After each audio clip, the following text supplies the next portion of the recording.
तेरा शायद रसूल जहन्नम के उठलेना।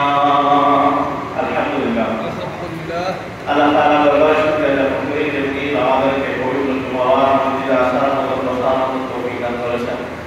সেই কারণে আল্লাহ তাআলা দরবারে শুকরিয়া জ্ঞাপন করি আলহামদুলিল্লাহ। আর বিশুদ্ধ করি আলহামদুলিল্লাহ।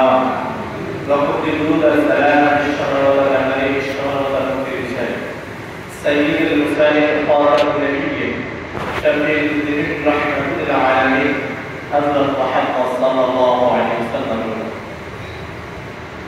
সর্বোপরি শুধু সে মুনিবের দরবারে যে মুনিব আমাদের 10 ঘরের 10 সন্তানকে একত্রিত করে, যে মুনিব মসজিদে আসার মতো বসার মতো তৌফিক দিয়েছেন। আমাদের মধ্যে অনেকে অসুস্থ আছে, যাদেরকে আল্লাহ তাআলা তৌফিক দেয়, যাদের মন চাচ্ছে মসজিদে আসার জন্য, কিন্তু আল্লাহ তাআলা আমাদেরকে সুস্থতার নিয়ামত দান করেন। রব্বুল আলামিন আমাদেরকে মসজিদে আসার মতো বসার মতো তৌফিক দিয়েছেন। এই কারণে আল্লাহ তাআলার আবার শুকরিয়া জ্ঞাপন করি আলহামদুলিল্লাহ। দীর্ঘ কয়েক সপ্তাহ ধরে রাসূল সাল্লাল্লাহু আলাইহি ওয়াসাল্লামের কর্মজীবনী আলোচনা করা হচ্ছে। এতদিন আমরা শুনলাম রাসূল সাল্লাল্লাহু আলাইহি ওয়াসাল্লাম জমিনে আসার অলৌকিক কাহিনী, রাসূল সাল্লাল্লাহু আলাইহি ওয়াসাল্লাম জমিনে আসার পর কি হয়েছিল সম্পর্কে কিছু আলোচনা করলাম। এখন আস্তে আস্তে আমরা শেষ জীবনের দিকে চলে যাব ইনশাআল্লাহ। রাসূলুল্লাহ সাল্লাল্লাহু আলাইহি ওয়াসাল্লাম যখন নাকি ওনার বয়স 40 বছর ছিল, খেলাধুলায় দেখো অবস্থায় জিবরাইল আলাইহিস সালামের মাধ্যমে ওনার কাছে ইসলামটা আমাদের কাছে আসে। রাসূলুল্লাহ সাল্লাল্লাহু আলাইহি ওয়াসাল্লাম কি ইসলামের দাওয়াত দেওয়া হলো, বলতে আপনি দ্বীনের দাওয়াত আপনার আত্মীয়স্বজনদের কাছে পৌঁছায় দেন। তখন রাসূল সাল্লাল্লাহু আলাইহি ওয়াসাল্লাম কারামাত কোথা থেকে সর্বপ্রথম তাকে দ্বীনের দাওয়াত দেন। ওনার স্ত্রী খাদিজাতুল কুবরা রাদিয়াল্লাহু তাআলা আনহাকে বলেন, আমি তোমার কাছে একটা দ্বীন সম্পর্কে তোমার কাছে দিতে যাচ্ছি, তুমি কি আমার এই দ্বীন কবুল করবে কিনা? খাদিজাতুল কুবরা রাদিয়াল্লাহু তাআলা কোনো প্রশ্ন ছাড়াই, কোনো সন্দেহ ছাড়াই ইসলাম গ্রহণ করেন। সুবহানাল্লাহ। পৃথিবীতে সর্বপ্রথম যে মহিলা ইসলাম গ্রহণ করেন কি? খাদিজাতুল কুবরা রাদিয়াল্লাহু তাআলা। যখন নাকি দেখলেন আমার স্ত্রী ইসলাম গ্রহণ করছে, ঘর থেকে বের হয়ে প্রতিমুখে চলে আসলেন আবু বকর সিদ্দিক রাদিয়াল্লাহু তাআলা।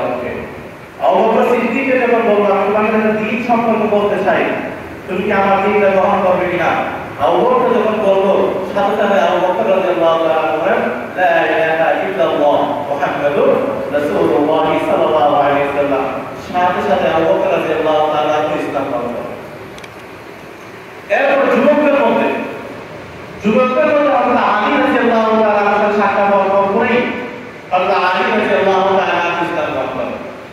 এইভাবে যখন ইসলামের কাজ আস্তে আস্তে গোপনে গোপনে প্রচার হচ্ছে, এর মধ্যে কাফের মুশরিকরা যখন জানতে পারলো আব্দুল্লাহর পুত্র মুহাম্মদ আমাদের ধর্মের বিরুদ্ধে কথা বলে, আমাদের ধর্মের বিরুদ্ধে কথা বলে, দেশ বিরুদ্ধে কথা বলে, 360 মূর্তির বিরুদ্ধে কথা বলে, না তার সাথে আর থাকা যায় না, তখনই আল্লাহ তাআলা আল্লাহ নবী সাল্লাল্লাহু আলাইহি ওয়াসাল্লাম জানালেন, নবী এতদিন পর্যন্ত আপনি গোপনে গোপনে কি করছেন? ইসলামের দাওয়াত দিচ্ছেন। এখন থেকে আর গোপনে কিভাবে ইসলামের দাওয়াত চলবে না, আপনি প্রকাশ্যে ইসলামের দাওয়াত দেন। সুবহানাল্লাহ বলেন।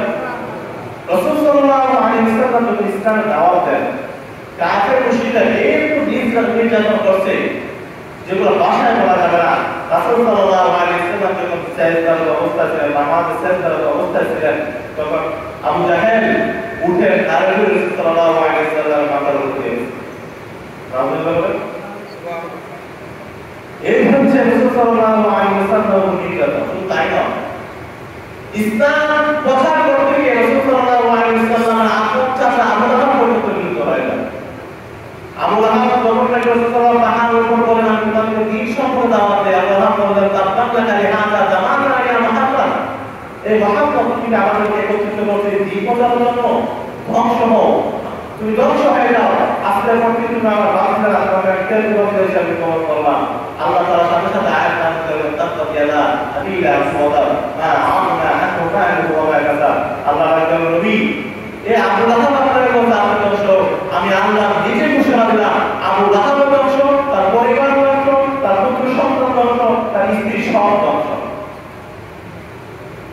এবং রাসূল সাল্লাল্লাহু আলাইহি ওয়াসাল্লাম আসমান দ্বীনের কাজগুলো জমিনের মধ্যে ছড়িয়ে ছিটিয়ে দিচ্ছেন। যত দিন কথা হচ্ছে তত শত্রু বাড়তেছে। রাসূল সাল্লাল্লাহু আলাইহি ওয়াসাল্লাম যত কি করতেছেন, দ্বীনের দাওয়াত দিচ্ছেন, তত কি হইতেছে, শত্রু বাড়তেছে। আপন লোকেরা আমার বিরুদ্ধে চলে যাইতেছে। একমাত্র কারণ কেন? ওই যে দেব বিরুদ্ধে কথা বলছে। কারণ হচ্ছে দেব বিরুদ্ধে কথা বলছে। দেব যদি এমন একটা দেব, আপনি যদি এমন তাদের সামনে কথা বলেন, মুখ থেকে কথা বলতে পারবো? বলেন তো, মুখের সামনে কথা বলে মুখ দিয়ে কথা বলতে পারে না? পারে না। কেন আমরা দেখেন, আমরা দেখছি আপনার পাশে যে কোনো শ্রীমন্ত আর শ্রীমঙ্গলে কিন্তু দেওয়া লাগে পাশা দিয়ে বাস চলে আসে না কাটাতে পারবে, বাস চলে খারাপ হয়, এরকম তো অবস্থা হবে। এরপর যখন তোর পূজা শেষ হলো, লাইট দিয়ে এই মূর্তি লাইট দিয়ে পানি করে চলে আসে, কত মাথা দিয়ে ভিড়ে কি মানুষ এই যে জমিটা আমাদের মাথায় রাখছে। চিন্তার বিষয় ছিল যে মূর্তিকে আমরা নিজে বানাই, এটাই আমরা পূজা করি। এমনি সবচেয়ে দামি শাড়িটা মূর্তির দ্বারা পাওয়া, সবচেয়ে দামি শাড়ি পরা, সবচেয়ে স্বর্ণ পরা, সবচেয়ে দামি করে এটা পরা। কিন্তু আগে এক সময় ছিল শাড়ি টাড়ি সহ নদী পাওয়া, এখন সারা এখন শাড়ি টাড়ি দেয় না, যা দেয় এমনি নবল কারণে পানি পারে তারা জানে এটা তো শাড়ি দিয়ে স্বর্ণ করে তারা রেখে তার জানে না পানি দিকে। এই যে মূর্তির রাসূল সাল্লাল্লাহু আলাইহি ওয়াসাল্লাম কথা বলা আরম্ভ করলেন, তখন থেকে ওরা আমাদের শোনা তারা বলছে সবাই মিলে ওরা নিয়ে আকাশে বিদায় করলেন। একটা 3 বছর রাসূল সাল্লাল্লাহু আলাইহি ওয়াসাল্লামকে কারাবন্দি করে রাখা হয়। এই কারাবন্দি রাখা অবস্থায় রাসূল সাল্লাল্লাহু আলাইহি ওয়াসাল্লাম পেটের বুকে, পেটের ঘোড়ায় গাছের পাতা পাতা পড়তে খাইতে গেছে। একমাত্র দ্বীনের দাওয়াত দেওয়ার জন্য, যে নবীকে আল্লাহ আমাদের পুরো পৃথিবীকে আল্লাহ কি করতেন না, সৃষ্টি করতেন না, যে নবীর জন্য আল্লাহ পুরো পৃথিবী সুন্দর করে সাজাইলেন, এই নবীজি দ্বীনের দাওয়াত দেওয়ার জন্য গাছের পাতা পাতা পড়তে খাইতে গেছে। 3 বছর পর্যন্ত তারা কারাবন্দি করে রাখা হয়। এরপর রাসূল সাল্লাল্লাহু আলাইহি ওয়াসাল্লাম মক্কা থেকে যখন মদিনায় চলে যায়, মদিনায় যাওয়ার পরে আস্তে আস্তে দ্বীনের কাজ সুন্দরভাবে করা হচ্ছে। রাসূল সাল্লাল্লাহু আলাইহি ওয়াসাল্লাম দ্বীনের দাওয়াতের উদ্দেশ্যে যখন তায়েফের মধ্যে যায়, কোথায় গেল? তায়েফে। ভাবছে আমার এলাকার মানুষ আমাকে এত নির্যাতন করছে, এত নির্যাতন দিচ্ছে, আমি একটু তায়েফে দ্বীনের দাওয়াত দেই, দেখি তায়েফের মানুষ আমাকে গ্রহণ করে কিনা। আল্লাহ নবী সাল্লাল্লাহু আলাইহি ওয়াসাল্লাম দ্বীনের দাওয়াতের জন্য তায়েফের উদ্দেশ্যে রওনা। মরুভূমির পাহাড় চড়ে গেলে রাসূল সাল্লাল্লাহু আলাইহি ওয়াসাল্লাম যখন নাকি তায়েফের ময়দানে হাজির, যখন তায়েফের মধ্যে থেকে সামনে গেলেন, আল্লাহ নবী সাল্লাল্লাহু আলাইহি ওয়াসাল্লাম ডাকতে বলেন, তায়েফবাসী রে, আমি তোমাদের কাছে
Yeah.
কিন্তু আবু বকর বলে না না, যতক্ষণ পর্যন্ত আমি আবু বকর আমি বর্ণনা করব, কিন্তু আজ পর্যন্ত আমি আমার নবীর নাম শুনতে থাকবো। সুবহানাল্লাহ। আমরা আবু বকর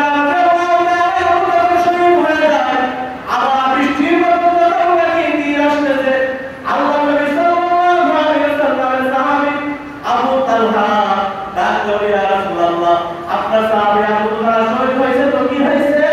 ইয়া রাসূলুল্লাহ, আপনার জন্য আমি আবু তালহা দাঁড়িয়ে গেলাম। আবু তালহা রাদিয়াল্লাহু তাআলা নবীকে পিছনে দিকে নিজের বুকটা সামনের দিকে দাঁড়িয়ে রয়েছে। আপনার আবু তালহার উপরে একটা দুটা নয়, হাদিসের মধ্যে আছে আবু তালহার উপরে এক থেকে 99টা তীর শুধু আবু তালহার উপরে পড়ছে। এরপর যখন নাকি কাফেররা দেখছে নবীর উপর আঘাত করা না, এমনি উহুদের পাহাড় উপর উঠে যায়। পাহাড় উপরে একটা বিশাল বড় পাথরটাকে উপর থেকে চলে যাওয়ার পর রাসূল সাল্লাল্লাহু আলাইহি ওয়াসাল্লামের মাথা মোবারক লাগে। মাথা মোবারক লাগার পর নবীর যে মাথাতে হেলমেট ছিল, হেলমেটটা বাঁধে রাসূল সাল্লাল্লাহু আলাইহি ওয়াসাল্লামের দুইটা দাঁত বড় শহীদ হয়ে যায়। আল্লাহ নবী সাল্লাল্লাহু আলাইহি ওয়াসাল্লাম বেহুশ হয়ে যায়। বেহুশ হওয়ার পরে যখন নাকি নবীজি করতে পড়ে যায়, পরে যাওয়ার পর নবীজি এত মুশরিকরা খুশি, এত খুশি, এত খুশি, নবীজিকে তারা বিদায় করে ফেলছে। এমনি জমিনের মধ্যে আওয়াজ করে দিল, মুহাম্মদ নবীকে নাই, সব মুহাম্মদকে আমরা হত্যা করে ফেলছি। এমনি যখন নাকি মক্কার আশেপাশে এই খবর ছড়িয়ে যায়, সাহাবায়ে কেরামরা দুর্বল হয়ে গেল। আরে যে নবীর জন্য আমরা যুদ্ধ করতেছি, এই নবী যদি আজকে জমিনে না থাকে, কার জন্য আমরা যুদ্ধ করব? আর যদি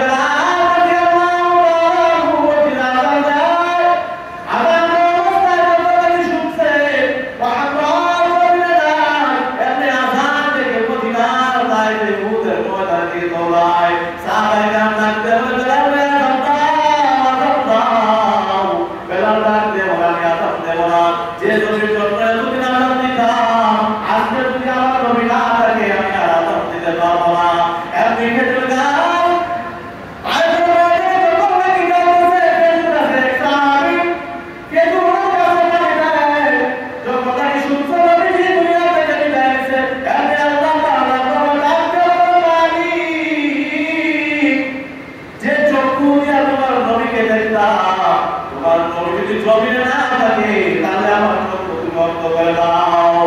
আল্লাহ রাব্বুল আলামিন ওই সাহাবীর সাথে সাথে বন্ধ বানায় দেয়। এত মহব্বত নবীর প্রতি, এত মহব্বত। আল্লাহ নবীর সাহাবী বর্ণনা শুনলেন, নবীজি দুনিয়াতে নাই, এত দুর্বল হয়ে গেলেন, কিভাবে যুদ্ধ করবো, শরীরের মধ্যে শক্তি তাদের নাই। ফাতেমা রাদিয়াল্লাহু তাআলা শোনার পর উহুদের দিকে দৌড়ায়।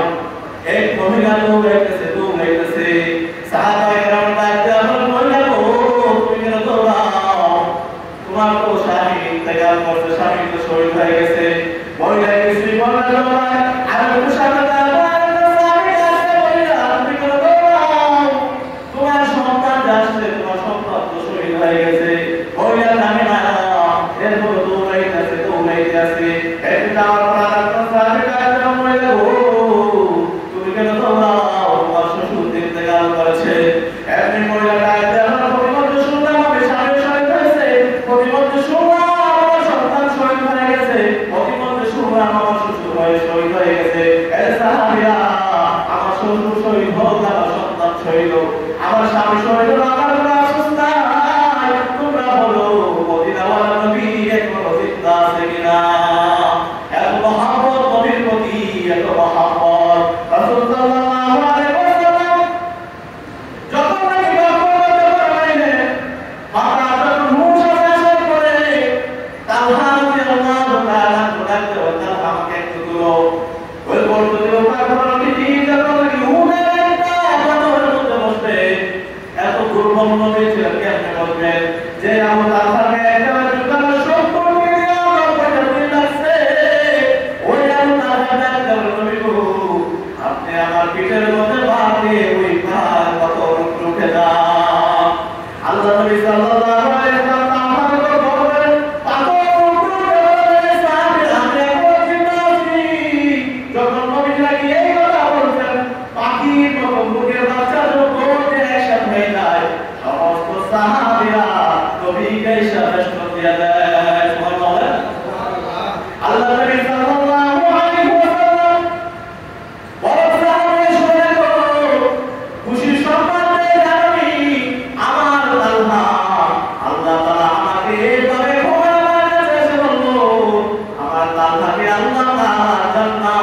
ওয়াজিব করে দিয়েছে। নবীর প্রতি মহব্বত, নবীর প্রতি মহব্বত, এত মহব্বত ছিল, এত মহব্বত ছিল।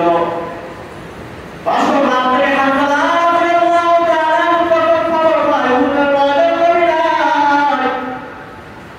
এমনি ওই খবর মুসলমান থেকে স্ত্রীর কাছে যাইতে বলে, আমার স্ত্রী আমাকে বিদায় দাও, আমার হয় না তোমার সাথে আমার দেখা হবে। হুজুর ওয়াজিব থেকে আমার নবী শহীদ, যদি নবী না থাকে আমি হামজালা কেমনে দুনিয়াতে থাকি। এমনি হামজালা রাদিয়াল্লাহু তাআলা যুদ্ধ করতে করতে হামজালা যখন নাকি শহীদ হয়ে যায়, এতে রাসূল সাল্লাল্লাহু আলাইহি ওয়াসাল্লাম বলেন, হে সাহাবীরা দেখো না তারা শহীদ হয়েছে। এমনি গিয়ে দেখে একজন নয়, দুজন নয়, 70 জন সাহাবী উহুদের ময়দানে শহীদ হয়েছে। আল্লাহ নবী সাল্লাল্লাহু আলাইহি ওয়াসাল্লাম আমার সমস্ত সাহাবীদেরকে বিলাল মুসলে দাও। এমনি হামজালার স্ত্রী ডাকতে বলেন, নবী গো, হামজালাকে তুমি বিলাল মুসলে দাফন করেন না। ইয়া রাসূলুল্লাহ, যখন নাকি শুনছে আপনি শহীদ হয়েছেন, হামজালা বিলাল মুসলে আপনার কাছে চলে আসছে। কান্দিয়া রে ফুল ভরে হামজালা শহীদ রে, কান্দিয়া রে ফুল ভরে হামজালা শহীদ রে, ওলি কাদিরে সেরে সেই জঙ্গে উহুদে। নবীর এক সাহাবী ছিলেন হামজালা নামেতে, তিনি শহীদ হয়েছিলেন বিদায়ের রাত্রিতে সেই জঙ্গে উহুদে। নবীর ডাকে আদার রাতে কহেন পীর তোরে, বিয়ের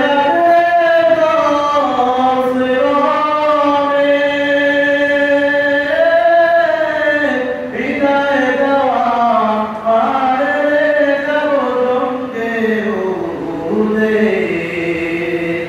আতুলে স্ত্রী বলে আমার দরবারে, বিয়ের আগে স্বামী শহীদ তোমারে সেই জঙ্গে উহুদে। যুদ্ধে গেলেন শহীদ হইলেন নাফাক হারাতে, নবীকে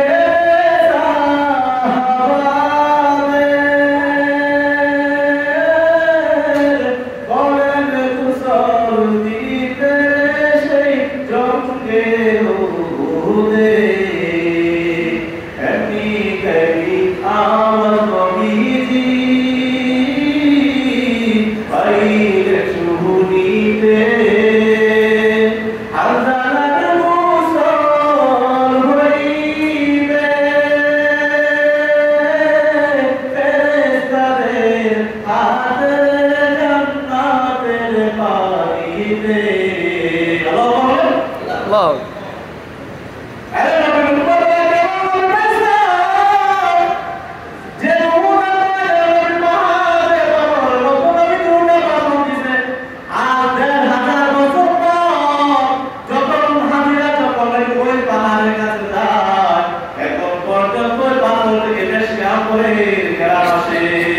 কেমন নবী পাইছে তোমরা জানো না, যে নবীর জন্য তুমি মানুষ না, যে নবীর জন্য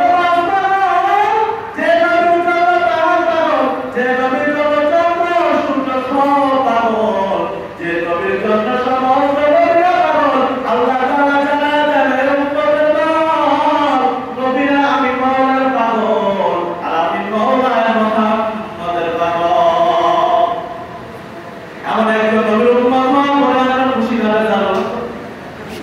খুশি না বেটা? আহারে সমস্ত নবীরা দরখাস্ত করেছে মালিক শেষ উম্মত বানাও। আল্লাহ কোন নবী দরখাস্ত কবুল করে নাই, কিন্তু আমি আপনি বলেছেন নবী আল্লাহকে বলে নাই রে মালিক আমাদেরকে আখের উম্মত বানাও। কিন্তু আমার আল্লাহ আপনাকে কোন দরখাস্ত নাই, আমাদেরকে আখের উম্মত বানাইছে। শুধু তাই নয়, আল্লাহ তাআলা আমাদেরকে শ্রেষ্ঠ উম্মত হিসেবে ঘোষণা করে দিয়েছে। এই জমিনে এই ইসলাম আমাদের কাছে এমনি এসে নাই। আল্লাহ নবী সাল্লাল্লাহু আলাইহি ওয়াসাল্লাম নিজের বর্তমান জমিনে কলমার পর আমাদের কাছে ইসলাম আসছে, কিন্তু আমরা আজকাল নবীর সুন্নাত ধরি না চলি না। নবী আমাদেরকে বলছেন পাঁচ ওয়াক্ত নামাজ পড়ো, কিন্তু আমরা নামাজ আদায় করি না। জুম্মার বার আসলে শুধু আমরা নামাজ আদায় করি না।